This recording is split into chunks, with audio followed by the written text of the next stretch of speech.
وانا في مصر اخر اجازة كنت حابة ان انا اجيب هدية تكون مميزة جدا بتعبر عن بلدي، لمدرسات بنتي الامريكان. فبصراحة وانا بقلب كده في الفيسبوك فلقيت الصفحة بتاع هي مهندسة بتعمل الشغل ده على المحافظ وكده والكلام ده. على فكرة ده جلد طبيعي.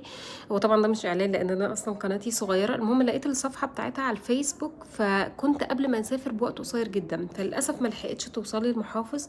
فهي بصراحة كانت ذوق جدا جدا جدا. تصوروا ان الحاجات وصلتني من مصر لأمريكا عن طريق حد زميلها او كده يعني. بجد يعني انا مش مصدقة ان الحاجات وصلتني بعد ما انا اصلا سبت مصر وكده والكلام ده وسافرت. وكمان بعتت لي هدية كده يعني مرسوم عليها صورة بنت فرعونية. فبالصدفة حسيت ان هي اصلا شبهي. محفظة كيوت قوي وشكلها جميل الهدية. المهم ان انا بجد عجبني الشغل بتاعها جدا، تحفة يا جماعة. وبجد اي حد حابب يجيب هدية لحد، وده اسم مدرسة بنتي، اي حد حابب يجيب هدية مثلا لحد مش مصري، دي بجد هدية مشرفة جدا بتعبر عن بلدنا وبجودة حلوة.